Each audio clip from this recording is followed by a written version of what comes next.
네, 할렐루야 감사합니다. 이제 이사야 우리가 51장을 우리가 공부하도록 하겠습니다. 자, 이사야 50장에서도 여러분들 향해서 하나님이 주신 말씀이 있습니다. 그것은 우리로 하여금 말씀으로 바로 세워진 신앙이 되어라. 말씀으로 바로 세워진 신앙이 되어라. 51장도 마찬가지입니다. 하나님께서 이스라엘 향해서 위로의 말씀을 주는데 어떤 위로의 말씀을 주는가 하면은 악인의 형통은 일시적이다. 악인의 형통은 일시적이다. 자, 여러분들, 하나님은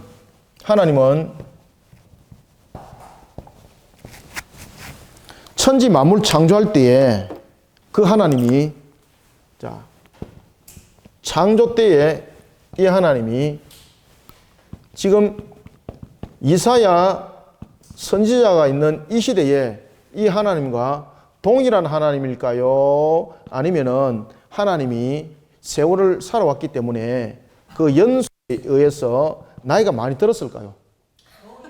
어? 지금 여러분 웃는데, 그러면은 지금 현재 우리가 살아나가는 이 시대의 하나님은 창조 때의 하나님, 이사야 시대의 하나님, 지금의 하나님은 어떤 하나님이에요? 자, 그러면은 하나님이 천지 만물을 창조하실 때에 하나님께서 만물을 창조하셨지 않습니까? 그러면은 그 하나님의 능력이 지금도 동일하죠. 이사야를 통해서 하나님께서 주신 말씀이 있습니다. 오늘도 하나님은 우리 속에 말씀을 통해서 우리에게 말씀하고 계세요. 동일하신 하나님. 우리는 과거와 그리고 현재와 그리고 미래적인 측면에서 볼 때에 뭔가 모르게 시간적인 개념적인 측면에서 자꾸 하나님을 바라보는 경향들이 나타나고 있는 것을 볼 수 있습니다. 하나님은 여러분들이 잘 아시는 것처럼 시간의 다스림을 받지 않는 분입니다. 하나님은 어제나 오늘이나 그리고 내일도 언제나 어떤 하나님이십니까? 변함이 없으신 하나님이세요. 변함이 없으신 하나님. 그 하나님은 여러분들이 잘 아시는 것처럼 전지하시고 전능하시고, 맞습니까?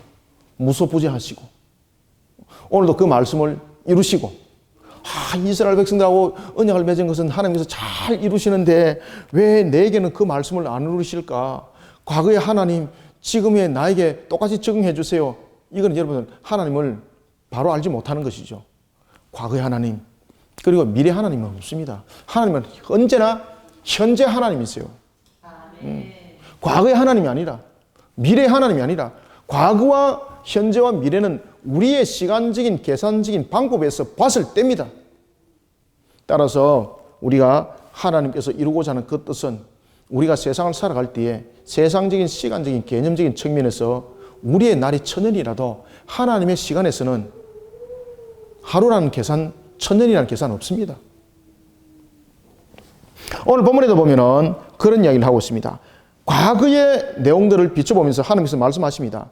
내가 아브람과 그 언약을 맺을 때에, 그리고 또한 사라를 통해서 그의 태의 문을 열었을 때에 그 하나님이 내가 오늘도 너희들에게 말하고 있다는 겁니다. 오늘도 내가 너희들에게 말하고 있다. 그러면은 그 하나님이 지금도 우리에게 지금 말씀하고 계시는 거예요. 그러면은 성경에서 기록된 이 역사적 내용들은 과거의 역사적 내용이 아니라 과거의 역사적 내용이래 이 역사적 내용을 통해서 현 시대에 우리에게 말씀을 해주고 있다는 사실입니다. 따라서 우리는 과거의 사건을 보면서 현재 주님을 볼 수 있어야 됩니다. 그리고 하나님께서 과거의 사건을 우리에게 비춰준 것은 장차 일어날 것에 대해서 우리는 알지 못하잖아요. 그것을 우리로 하여금 예견할 수 있도록 말씀을 주실 거예요. 그러니 말씀을 우리에게 주셨다는 것은 얼마나 감사한 건지 모릅니다. 이방인들의 종교는 사람의 생각으로서 그들이 경전을 만들었지만은 성경은 인간의 지식으로서 만드는 경전이 아닙니다. 하나님께서 기록하게 하셔서 우리로 하여금 이 말씀 속에 바르게 세워지도록 우리에게 주신 언약서입니다. 이게 반드시 지키시는 언약서입니다. 언약서. 자, 우리가 먼저 51장을 보겠는데 51장은 바로 이와 같이 이스라엘 향한 하나님의 위로의 말씀. 제 51장은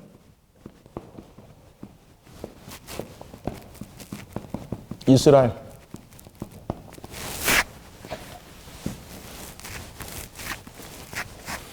이스라엘 향한 위로의 말씀.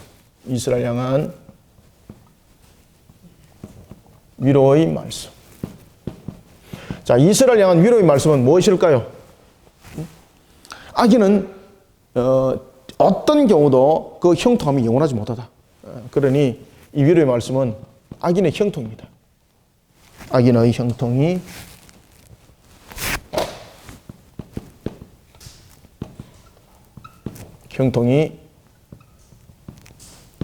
영원하지 못함. 악인의 형통이 영원하지 못함을 말씀하고 있고, 그러면서 필요한 것이 있습니다. 이스라엘 향해서 위로의 말씀을 줬을 뿐만 아니라 위로의 말씀과 함께 악인이 형통이 영원하지 못할 것임과 함께 이스라엘 향해서는 영적 각성을 촉구하고 있습니다. 영적 각성을 촉구하고 있다.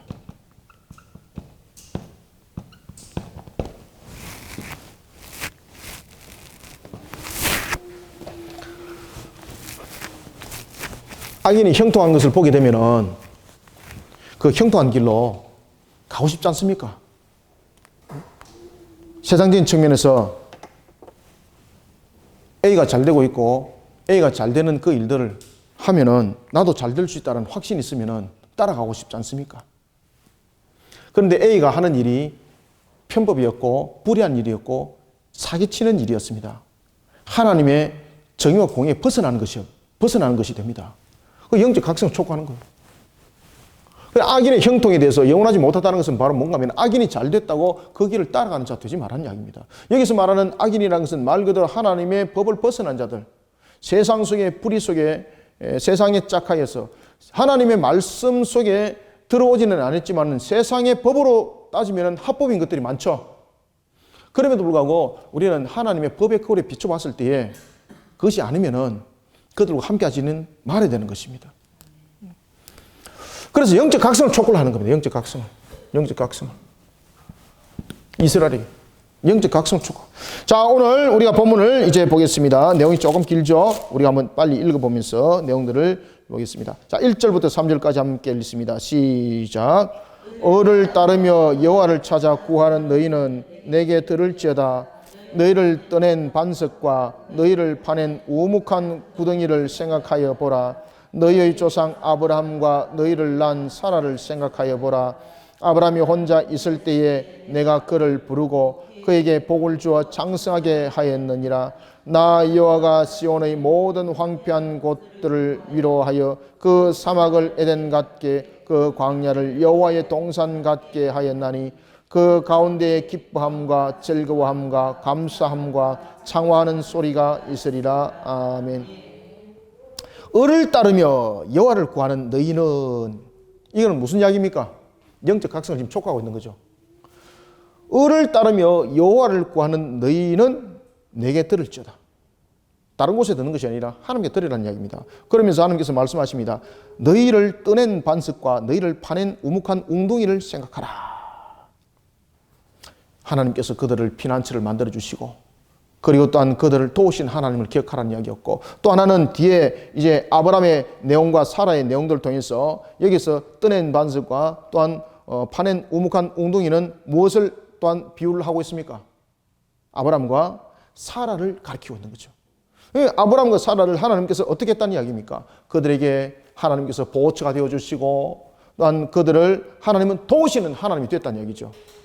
보호처가 되어주시고, 하나님께서 그들을 향하여서 보호처가 되어주시고, 또한 도우시는 그런 하나님이 됐다는 거예요. 그런 하나님. 이런 하나님께서 말씀하십니다. 너희 조상 아브라함과 너희를 낳은 사라를 생각하여 보라. 이거는 어떤 뜻입니까? 지금 너희들은 원래 존재할 수 없는 자들이다 이 말입니다. 생각해 보라. 무엇을? 너희를 낳은이라고 말합니다. 너희를 낳은이라고 이야기를 하면서 지금 이 속에서 누구를 꺼잡아내고 있습니까? 아브라함과 사라를 꺼잡아내고 있습니다. 아브라함과 사라는 여러분들이 잘 아시는 것처럼 무자한 자였죠. 자식이 없었죠.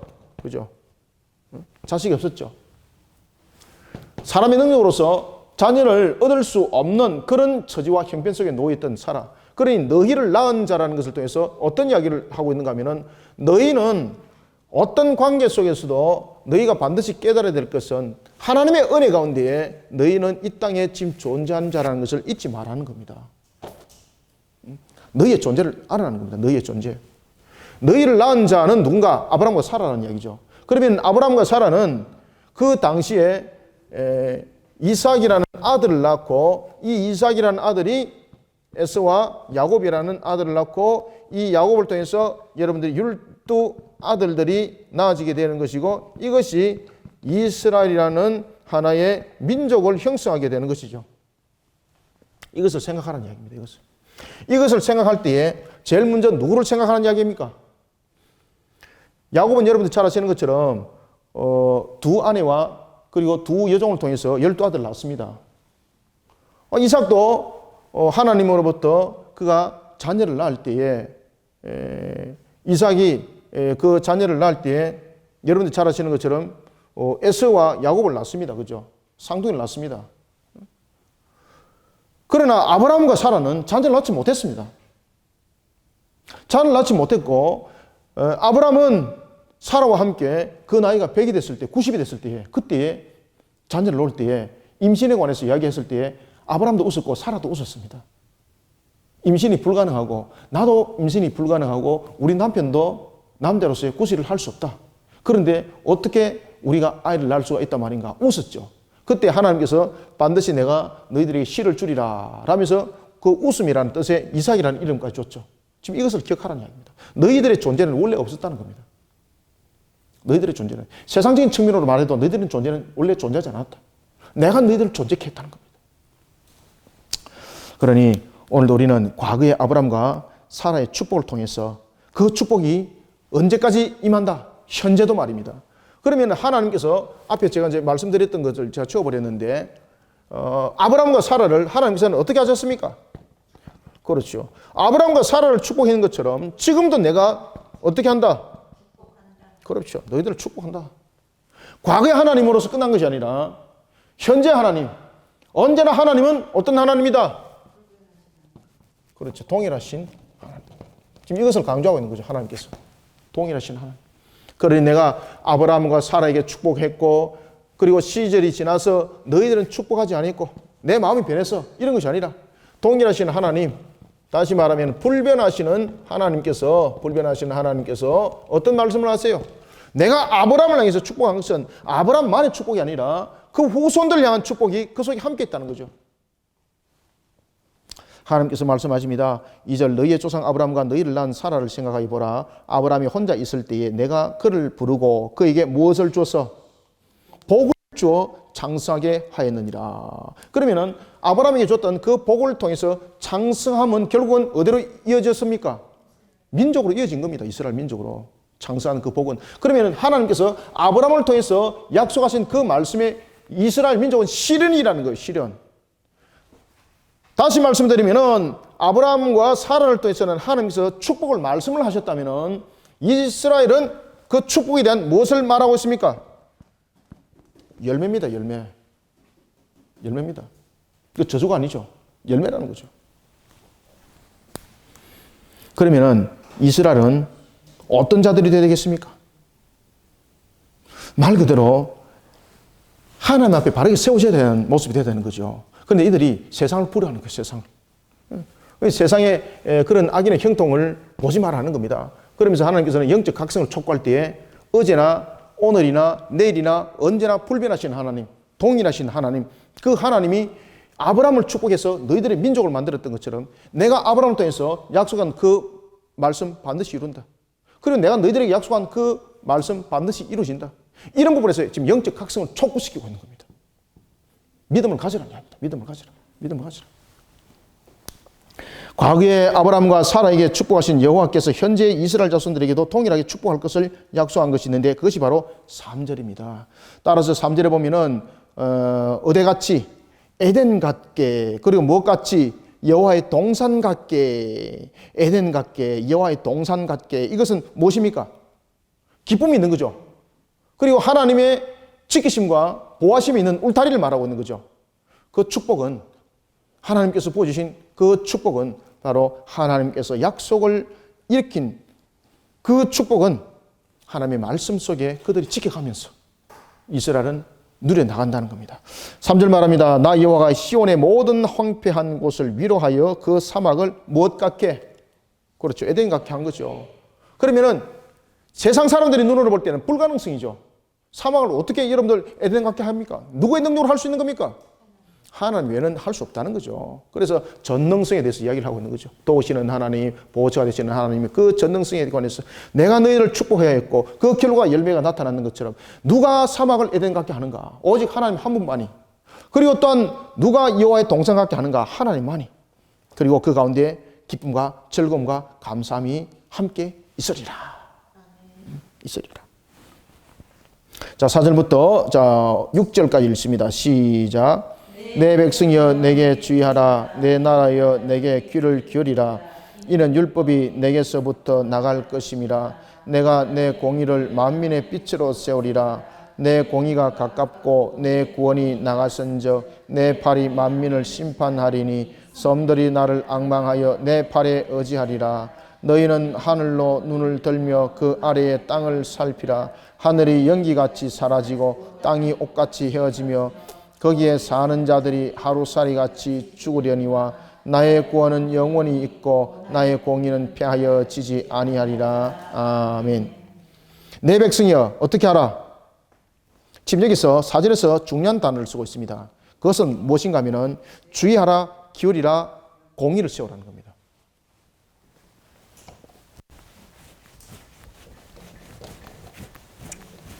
주의하라.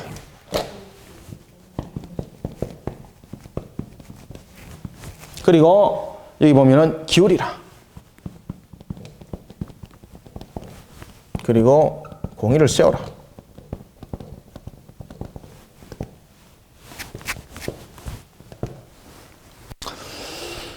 내 백성이요. 그 영적 각성을 촉구하는 거죠. 지금 왜 주의하라고 말하고 있습니까? 왜 귀를 기울이라고 말하고 있습니까? 이들이 공의를 벗어났기 때문입니다. 지금 주의하라, 귀를 기울이라 라는 것은 왜 이런 말씀을 하시는가 하면 공의를 벗어났기 때문에, 공의를 벗어났기 때문에. 그러면 그들이 왜 공의를 벗어났겠습니까? 무엇을 봤다는 이야기입니까? 악인의 형통을 봤다는 거죠. 악인의 형통. 그들이 왜 여러분들 혼합적인 속에 그들이 빠져들었겠습니까? 악인들이 잘 되는 것을 봤거든요. 야, 저 신을 믿으면은 올해 농사가 풍년을 이루겠구나.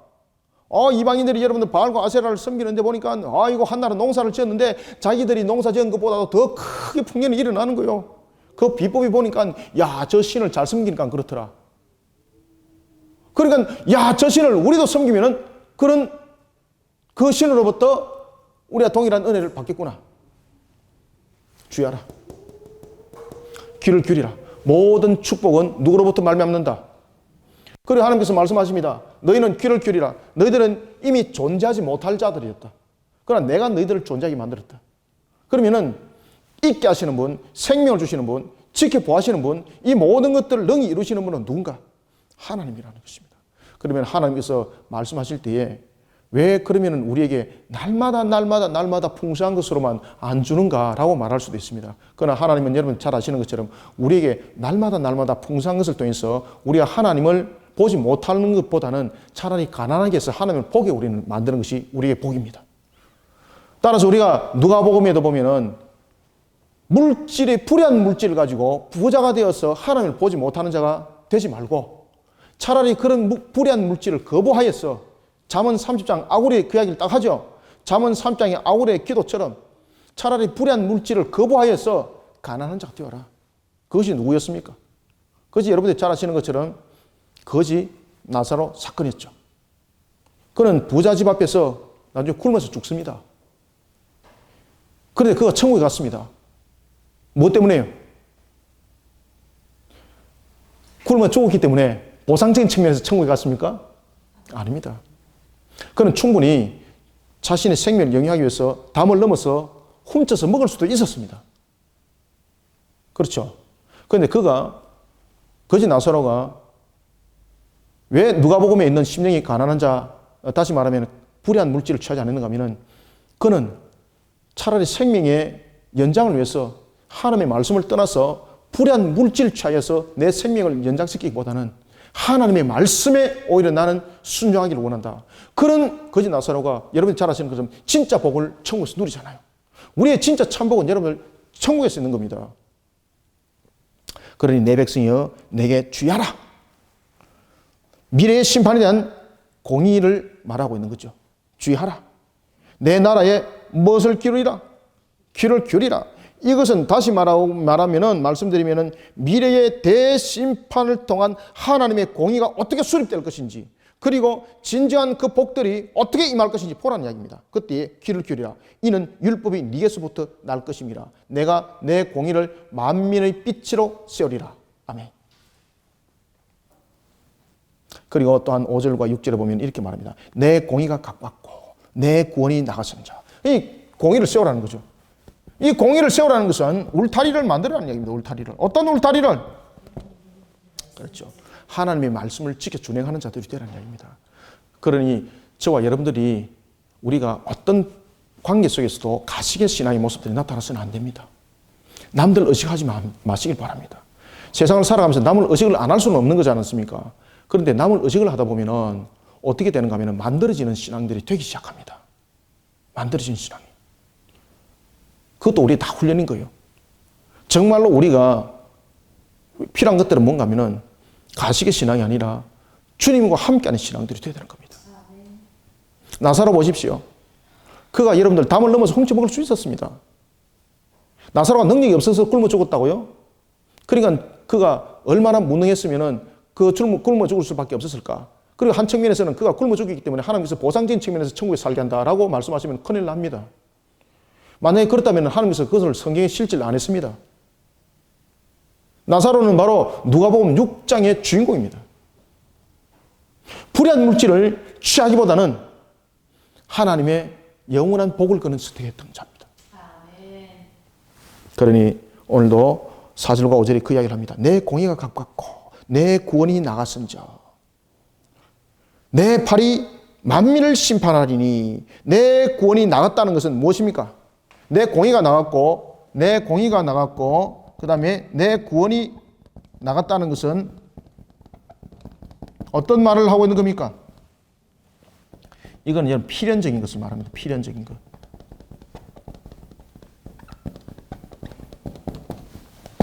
필연적인 것. 불의함에 선 자는 반드시 필연적으로 그 불의함의 심판을 당하게 되어 있습니다. 5절도 말합니다. 내 팔이 만민을 심판하리니. 필연적으로 심판합니다. 하나님께서. 섬들이 나를 앙망하여 내 팔에 의지하리라. 너희는 하늘로 눈을 들어 그 아래의 땅을 어떻게 하라? 살피라. 너희는 하늘로 눈을 들며 그 아래의 땅을 살피라. 무엇입니까? 그래서 경계를 하라는 이야기입니다. 경계심을 세워라. 경각심을 일깨워라. 울타리를 쳐라. 무엇으로? 하나님의 말씀으로 울타리를 쳐라. 하늘이 연기같이 사라지고 땅이 옥같이 헤어지며 거기에 사는 자들이 하루살이같이 죽으리라. 그렇죠. 영적 각성을 촉구시키죠. 하루살이같이 죽으리라. 나의 구원은 그렇지만 영원하다. 나의 공의는 어떻게 한다? 패하지 않을 것이다. 패하지 않을 것이다. 이 속에서 우리는 피조 속의 유한성을 말함과 동시에 피조 속에서 소망을 두면서 의지하는 자가 되지 말고, 그런 덧없는 속에 넘어지는 자 되지 말고 하나님의 공의의 울타리를 세워서 진정한 복을 누리는 자가 되라는 이야기입니다. 자, 7절 8절 읽습니다. 시작. 의인은 아는 자들아, 마음에 내 율법이 있는 백성들아, 너희는 내게 듣고 그들의 비방을 두려워하지 말라. 그들의 비방에 놀라지 말라. 옥같이 좀이 그들을 먹을 것이며 양털같이 좀벌레가 그들을 먹을 것이나 나의 공의는 영원히 있겠고 나의 구원은 세세에 미치리라. 아멘. 의를 아는 자들아, 마음에 내 율법이 있는 백성들아, 너희는 내게 들으라. 그들의 비방을 두려워하지 말라. 세상 사람들이 보는 그런 의식적인 삶을 살지 말라는 이야기입니다. 가식적인 삶을 살지 말라는 이야기입니다. 그들의 비방에 놀라지 마라. 왜? 의에 줄이고 목마른 자는 무엇이 있다고 그랬습니까? 예? 천국이 그들의 것이며 하나님의 보장과 격려가 있다는 겁니다. 예, 하나님의 보장과 격려. 예, 하나님께서 보장하시고 그리고 하나님께서 또 위로하심에 격려가 있습니다. 그러니 여러분들요, 우리가 세상에 사는 것과 같이 살아가지 말고, 그리고 세상의 사람들이 의식하는 것 가지고 같이 의식하지 말고 우리는 좀 달라집시다. 세상 사람들은 무엇 가지고 주목을 할지라도 우리는 그것을 주목하지 맙시다. 세상 사람들은 조회수 가지고 주목하지만은 우리는 주님 앞에 주목합시다. 이게 우리 훈련이 되어야 되는 거예요. 우리 훈련이. 하나님께서 여러분 보장하시고 하나님께서 격려하세요. 우리는 그것이 우리의 참신앙이 되고 그 속에서 이제는 정말로 세상 사람들한테 말할 수 있는 그런 정인, 점검물이 되어야 됩니다. 우리는. 세상은 여러분 옷같이 조미 그것을 먹으며 이미 50장에도 그 이야기를 했죠. 그리고 51장에도 보면은 또 그 이야기를 합니다. 옷같이 조미 그것을 먹으며 하나님의 백성은 여러분 회방받고 비방받고 짓밟힘을 당하지만은 두려워하지 마시길 바랍니다. 하나님께서 우리를 분명히 이렇게 세우십니다. 오늘도 힘이 되어주시고 능력이 되어주십니다. 하나님께서 말씀하십니다. 무자했던 아브라함과 사라에게 내가 축복하여서 자녀를 준 것처럼 너희들은 이미 존재하지 못할 자들이었는데 내가 너희들을 존재하게 했고, 내가 아브라함과 사라를 통해서 축복한 것을 나는 너희들을 통해서 열매로 응답했고, 가나안에 관해서도 하나님께서 약속했지 않습니까? 그 열매를 주님께서는 직접 그 열매를 맺었습니다. 그러니 우리는 이와 같이 8절에 보면은 옷같이 좀이 그것을 먹을 것이며 양털같이 좀벌레가 그것을 먹을 것이나 나의 공의는 영원히 있겠고 나의 구원은 세세에 미치리라. 다시 말하면 하나님의 백성들이 세상 사람들의 그런 회방과 비방 속에 두려워하지 말고 오늘도 하나님께서 우리를 이렇게 세우시고 그 축복의 말씀대로 우리를 이끌어 가심을 믿어 의심치 말하는 이야기입니다. 그러니 영적 각성을 지금 촉구를 하고 있을 때에 그 기본은 무엇인가 하면 하나님의 축복을 의심치 말하는 겁니다. 하나님의 약속의 말씀, 다시 말하면 우리를 향해서 언약하셨던 그 언약이 성취돼서 믿어 의심치 말하는 이야기입니다. 그런 영적 각성을 촉구를 하고 있는 겁니다. 영적 각성 촉구. 악인의 형통을 두려워하지 마라. 부러워하지 말도. 두려워도 하지 말고 부러워도 하지 마라.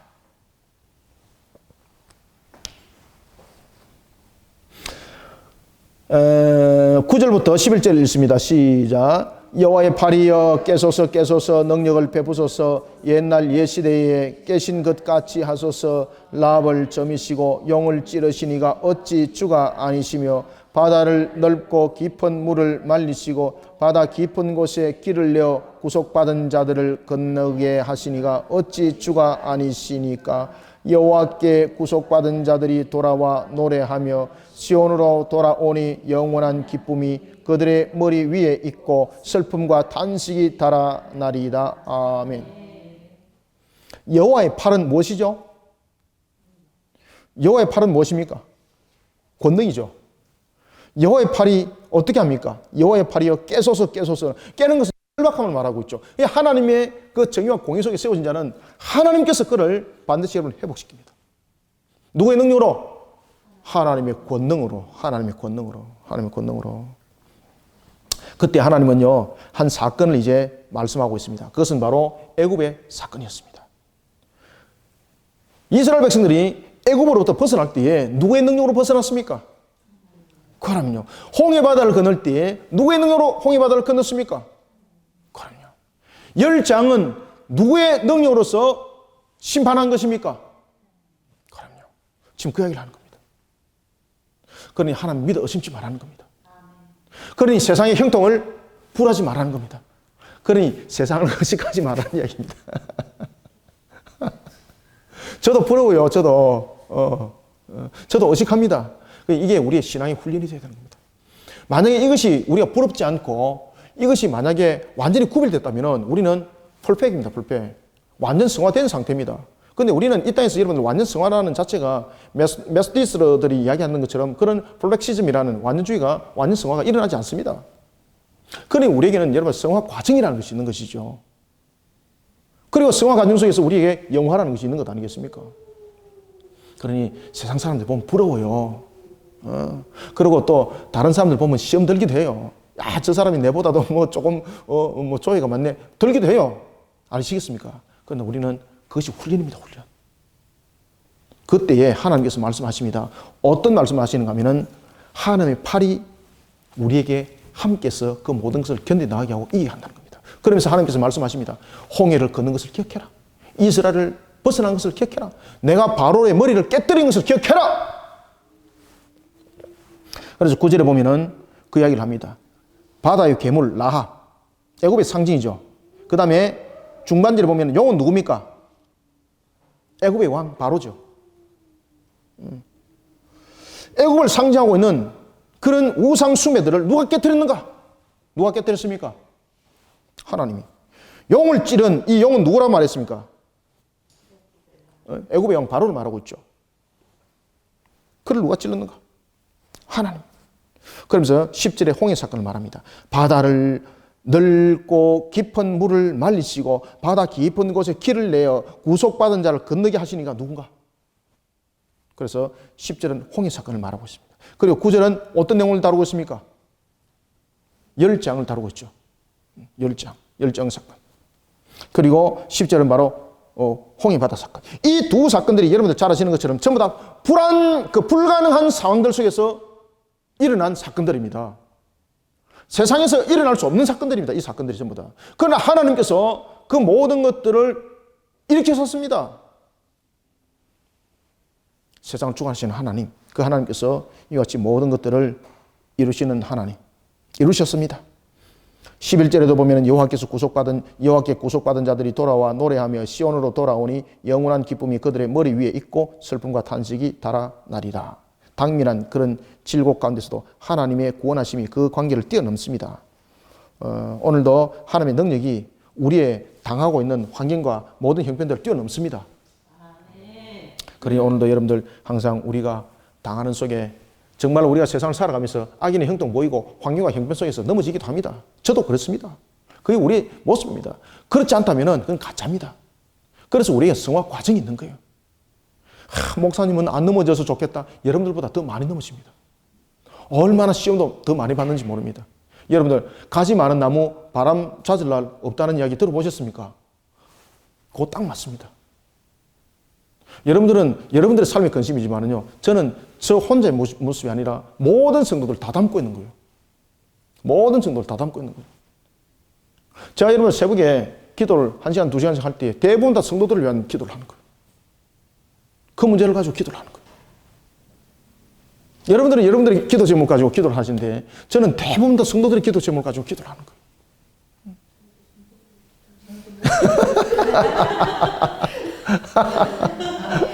할렐루야. 참 얼마나 감사한 신앙인지 모르겠습니다. 예, 잘하시고 있습니다.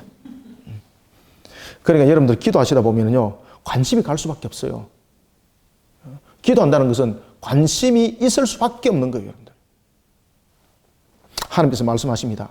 구속받은 자들이 돌아와 노래하며 시온으로 돌아오니 누가 기쁘다는 게 아닙니까? 사실 우리의 기쁨이지 않습니까? 그런데 하나님이 기쁘다는 거, 하나님.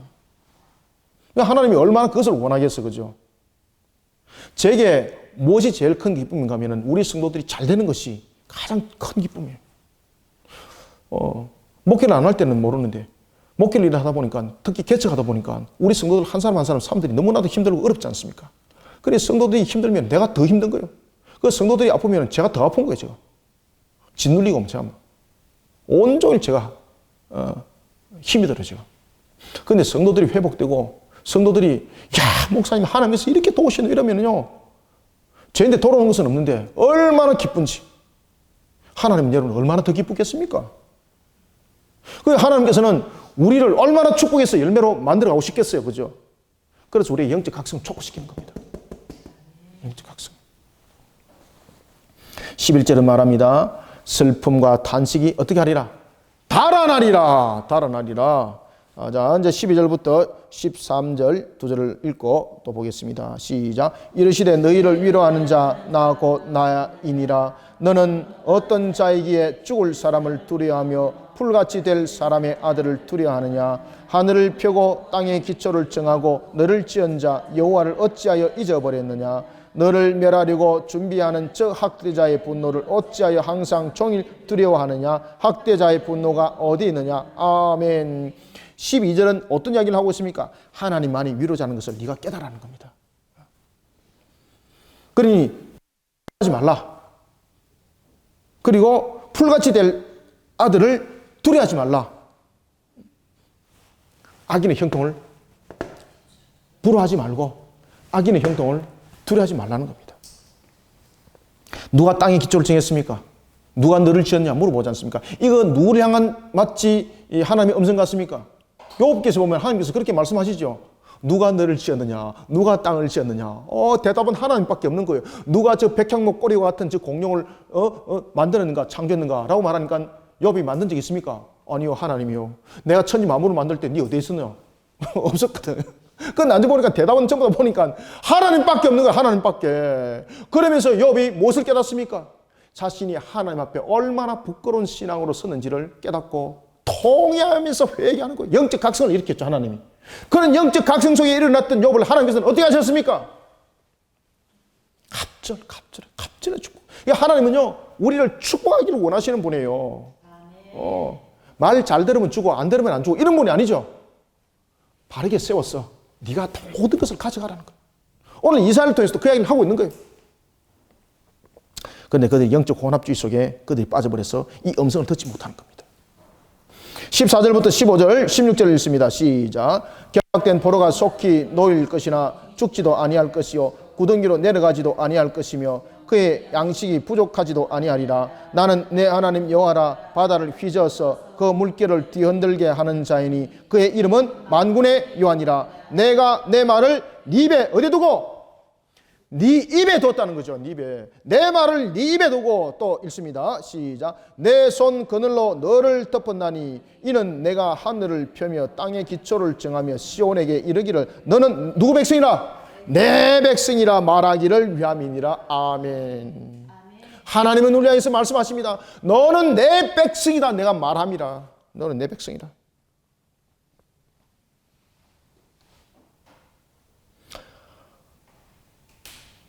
(13절도) 말합니다. 항상 종일 두려워하리니 학대자의 분노가 어디 있는가? 14절 결박된 포로가 속히 놓일 것이니 죽지도 아니할 것이요 구덩이로 내려가지도 않을 것이다. 그의 양식이 부족하지도 않을 것이다. 포로된 상태로 끌려가도 잡혀가도 양식이 부족하지 않을 것이다. 15절 네 하나님 여호와라. 바다를 휘저어서 그 물결을 뒤흔드는 자 있는데 그가 누군가? 만군의 여호와라. 만군이라는 것은 여러분들 잘 아시는 것처럼 능력, 군대 능력 이런 것들을 말하고 있습니다. 천군 천사를 풀어서 그렇게 한다는 이야기입니다. 그러면서 하나님께서 16절에서 이렇게 말씀하십니다. 시온에게 이르기를 너는 내 백성이라. 너는 내 백성이라. 그러니 내가 너를 축복하였던 너는 내 백성이 너에게 필요한 것은 다른 것이 아니라 공의를 세워라. 공의를. 나의 공의를 세워라.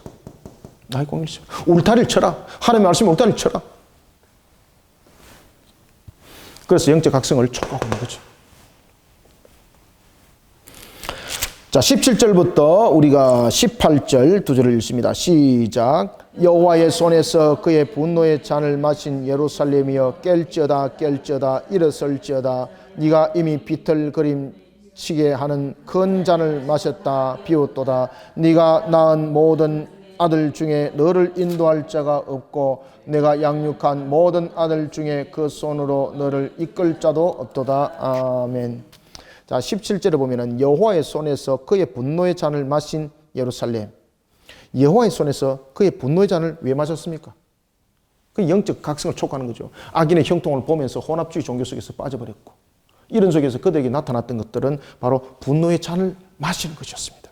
축복의 잔을 마시는 것이 아니라 분노의 잔을 마시는 것이었습니다. 그러면서 그들은 영적 게으름을 치더라. 여기서 비틀거리는 것은 말 그대로 바빌론의 포로 상태에 그들이 빠질 수밖에 없는 것들, 그리고 그들이 바빌론의 포로의 상태에 빠지면서 또한 그 발 강가에서도 있던 그들의 모습들, 이 모든 모습들을 함께 비춰보고 있는 겁니다. 그때에 이미 비틀거림 치게 하는 큰 잔을 마셔 다 비워버렸다. 다 비워버렸다. 그들이 바빌론 포로 상태에 빠질 수밖에 없는 것은 하나님을 향해서 그들이 간다고 말했지만 결국은 그들은 어떤 걸음을 치고 있었습니까? 개걸음을 치고 있었던 이야기예요. 개걸음. 개걸음은 하늘을 향해서 바르게 간다고 말하지만은 여기 하나님이 계시면은 하늘을 향해서 이 본인들이 이렇게 걸어가야 되는데 이렇게 걸어가는 것이 아니라 하나님을 바라보면서 걸어간다고 말하면서 계속 어디로 걸어가고 있습니까? 옆그림을 치는 거예요. 옆그림. 이것은 이제 개그림이라고 말하는 거예요. 하나님으로부터 점점 멀어지는 거예요. 점점 멀어. 이런 부분들이 어떻게 해서 일어났는가? 결국은 그들이 나타나고 있는 것처럼 종교 혼합주의 속에서 그 모습이 나타났더라는 겁니다. 그러니 그들에게 하나님은 말씀하십니다. 악인의 형통을 어떤 관계 속에도 두려워하지 마라. 그러면서 영적 각성을 촉구시키고 있는 것을 볼 수가 있습니다. 큰 잔, 어떤 큰 잔을 마셨는가? 바로 음란과 타락의 큰 잔을 마셨습니다. 불의의 큰 잔을 마셨습니다. 아시겠죠? 여기서 큰 잔이라는 것은 외형적인 것들, 규모적인 것들, 이런 것을 함께 담고 있는 겁니다. 그러면 이 큰 잔은 또 무엇을 담고 있습니까? 세상의 화려한 것들, 세상의 방법들, 이런 것들이 혼합되어서 다 들어왔다는 이야기죠. 따라서 이 큰 잔이라는 것은 어떤 한 것들만 가지고 있는 것이 아니라 복합적인 것을 함께 담았던 혼합주의를 말하고 있는 거죠. 그 종교 혼합주의 속에서 결국 그들이 마셨던 것은 저주의 잔이었다는 것입니다. 그러니 누구로부터 인도함을 받겠습니까? 하나님으로부터 인도받습니까? 왜? 하나님으로부터 이미 그들 스스로가 나는 하나님과 관계없는 자입니다라고 떠나는 행동이 되어버렸는데, 그러면 그들이 세상으로부터 그러면 지킴과 보함을 받을 수 있었는가? 천만에 세상의 지킴과 보함이 아니라 세상 속에 결국은 그들은 빼앗김을 당했고 짓눌렸고 짓밟히는 자가 되었더라는 것입니다. 그것이 바로 바벨론의 포로라는 거죠. 19절에 이렇게 말합니다. 이 두 가지 일이 네게 닥쳤다. 그러니까 이런 종교적인 혼합적인 속에서 그들이 달려갔던 이 개걸음 속에 나타났던 것이, 그들이 큰 잔은 분명히 마셨습니다. 분명히 종교 행위 속에서도 나타났던 부분들이 화려함이 있었습니다. 그런데 그 큰 잔을 마셨는데 그 큰 잔이 결국 개걸음 치는 모습이었다는 겁니다. 그러면서 그들에게 이렇게 말합니다. 너희들이 이런 모습을 통해서 너희들에게 두 가지 일이 나타났다. 여기서 두 가지 일은 무엇입니까? 19절 보세요. 하반절. 황폐함과 멸망입니다. 황폐함, 멸망. 첫 번째는 황폐와 멸망. 두 가지가 나타났다. 그 다음에 두 번째는 기근과 칼입니다. 이것을 두 가지라고 말하는 거예요. 기근과 칼. 아시겠죠? 이 두 가지 일이 네게 닥쳤으니 누가 너를 위하여 슬퍼하랴. 곧 황폐와 멸망, 기근과 칼. 누가 너를 위로하랴. 결국은 하나님을 향한 이런 혼합주의 속에 그들이 걸어갔던 결론은 세상이 그들을 보호하지 않더라는 겁니다. 결국은 세상이 그들을 오히려 짓밟고 세상이 오히려 그를 자신들의 놀이객감으로 사용하고 자신들의 소모품으로 그냥 사용하더라는 겁니다. 그러면서 그들은 황폐함과 멸망 속에 이르렀고 기근과 칼 속에 그들은 지배당할 수밖에 없는 그런 처지가 됐다는 것입니다. 그러니 하나님께서 이렇게 말합니다. 그러니 너희들에게는 한 가지 답이 있다. 그때 하나님께서 어떤 단어를 꺼잡아냅니까? 내 아들들이라는 단어를 딱 꺼잡아냅니다. 그러니 너희들이 황폐함과 멸망과 기근과 칼에 무너지지 아니하려거든 내 아들들아, 네 아들들아. 어떻게 하라고요? 다시 말하면은 너희들이 답은 무엇밖에 없다? 회개밖에 없다. 너희들에게 나타나는 답은 회개밖에 없다. 그래 영적 각성을 촉구하고 있는 겁니다. 이것이 바로 20절입니다. 내 아들들이 곤비하여 그물에 걸린 영양같이 온거리 모퉁이에 누웠으니 그들에게 여호와의 분노와 네 하나님의 질책이 가득하도다. 그럼 이 문제를 어떻게 해결해야 됩니까? 지금 하나님의 견책이 가득하고 분노가 가득한데 이걸 어떻게 해결해야 되겠습니까? 다른 방법이 없다는 겁니다. 그래서 결국은 회개, 영적 각성을 촉구하고 있는 겁니다. 영적 각성. 자, 21절부터 23절까지 자, 한번 읽어보겠습니다. 시작. 그러므로 너 공고하며 포도주가 아니라도 취한 자여 이 말을 들으라. 내 주 여호와 그의 백성의 억울함을 풀어주시는 내 하나님이 이같이 말씀하시되 보라 내가 비틀거림치게 하는 잔 곧 나의 분노의 큰 잔을 내 손에서 거두어서 내가 다시는 마시지 못하게 하고 그 잔을 너를 괴롭게 하던 자들의 손에 두리라.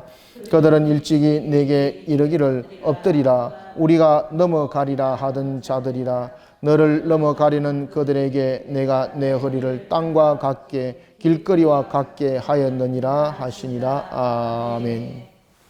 자, 21절 이제 중요합니다. 그러므로 그래 하나님께서 그들에게 공고한 상태에 두게 하시고 또한 그들 속에 환난을 두게 한 것은 하나님의 또 다른 은혜라는 거죠.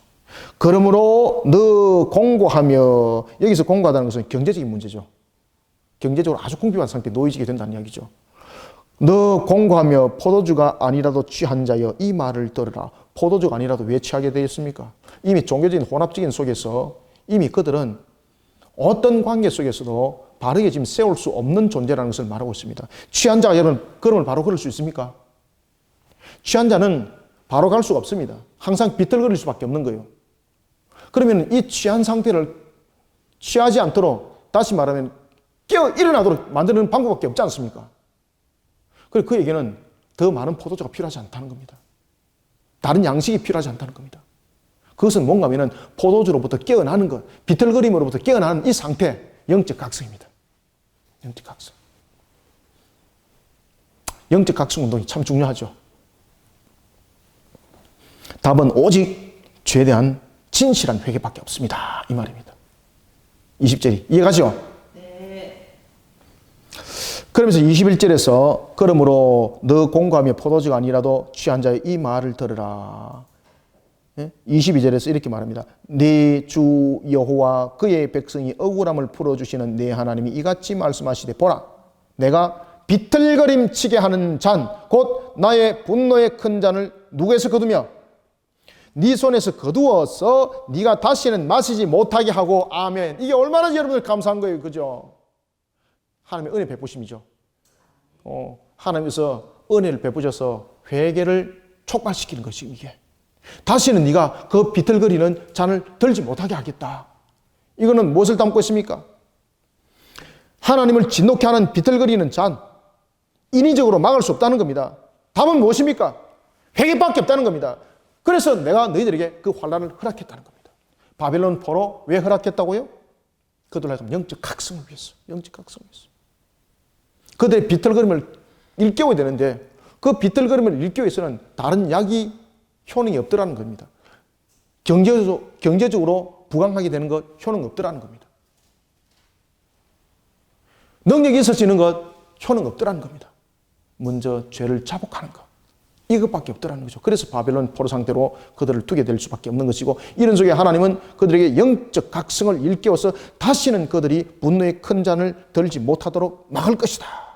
이 하나님의 전적인 은혜 속에서 일어난다는 것을 우리에게 말하면서 답은 회개는 우리의 의지적인 부분들을 담고 있지만은 이 의지적인 부분에 무엇이 담겨져 있습니까? 그렇죠. 하나님의 전적인 은혜라는 것이 이 속에 담겨져 있는 거예요. 하나님의 은혜. 하나님의 은혜. 인위적인 것으로서 막을 수 있는 것이 아닙니다. 비틀거림은 결국은 회개밖에 없다는 이야기입니다. 영적 각성. 그러면서 23절 말합니다. 전쟁의 승리자 그들이 오늘 본문에 보면은 이렇게 말합니다. 전쟁의 승리자들이 패배자들에게 그렇게 행했던 것처럼 고대 근동의 관습처럼 너희들이 그렇게 짓밟히고 그렇게 너희들이 짓눌림을 당할지라도 그것은 짓밟힘과 짓눌림이 아니라 내가 너희들을 영적으로 각성시키기 위해서 내가 잠시 허용한 것에 불과하다. 자, 여러분 고대 근동에는 보면은 당시에 전쟁에서 이기게 되면은 사람들의 그 승리자가 목을 바른다든지 머리를 바른다든지 이거는 뭔가 하면은 내가 너희들을 이겼다는 이야기죠. 그들의 신을 이겼다는 이야기죠. 이것이 고대 관습의 전쟁을 치르던 자들의 그 승리의 내용들이었습니다. 오늘 그 이야기를 합니다. 23절. 그 잔을 너를 괴롭게 하던 자들의 손에 두리라. 왜? 그들은 일찍이 네게 이르기를 엎드리라. 이게 여러분 전쟁에서 이긴 자들이 패배한 자들의 이런 머리를 이렇게 짓눌리는 이 관습을 말하고 있는 겁니다. 엎드리라. 우리가 넘어가리라. 라는 것. 이것은 그들이 전쟁을 이겼다는 이야기입니다. 그러면 이스라엘적인 측면에서는 보면은 전쟁에서 패했다는 이야기죠. 그런데 하나님께서 말씀하십니다. 그런데 그것은 내가 허용한 잔이다. 무엇을 위해서? 내가 너희들을 영적으로 각성시키기 위해서 허용한 잔이다. 너를 넘어가려는 그들에게 네가 네 허리를 땅과 같게 길거리와 같게 하였느니라 하시니라. 아무 지향도 하지 못하게 무기력한 상태에 놓여지게 했지만은 그것은 하나님께서 말씀하십니다. 내가 너희들을 영적으로 각성시켜 바른 길로 너희들을 들어서게 하기 위함이다. 사랑하는 성도 여러분, 오늘도 우리가 이제 이사야서 51장을 통해서 이스라엘 향한 위로의 말씀, 결국은 악인의 형통은 영원하지 못할 것과 함께 그리고 영적 각성을 일깨우고 있는데, 참으로 영적 각성이라는 것은 우리의 의지가 분명히 수반되어야 됨에도 불구하고 결국은 하나님의 은혜가 우리 속에 임하여 일어나는 사건임을 말하고 있고, 또 하나는 이 영적 각성이라는 부분을 통해서 우리에게 담겨주고 있는 것은 왜 영적 각성이 일어날 수밖에 없는가? 바로 신앙의 혼합주의 속에 빠져있는 그들에게 우리에게 나타날 수밖에 없는 것. 따라서 이 시대도 우리에게 정말로 필요한 것들은 뭔가 하면 영적 각성입니다. 이 시대를 향해서 우리가 영적 각성도 일어나야 합니다. 많은 것을 아는 신앙이 아니라 우리가 하나님 앞에 바르게 설 수 있는, 공의 울타리를 바르게 세울 수 있는 그런 영적 각성 운동이 이 나라 위에 그리고 온 세상 위에 일어나기를, 그래서 우리는 영적 건강 공동체를 세워나가는 사역을 감당하고 있지 않습니까? 바른 교리를 가르치고 바른 말씀을 가르치고 뿐만 아니라 우리는 세상을 향해서 진리의 복음을 전가하고 그리스도인의 삶을 살아가는 이 운동들을 우리는 펼쳐나가고 있습니다. 이 모든 모습들 속에 우리는 영적 각성 운동을 일으키는 그 사역들을 함께 일궈 나가는 우리 모든 성도들이 되시기를 소망합니다.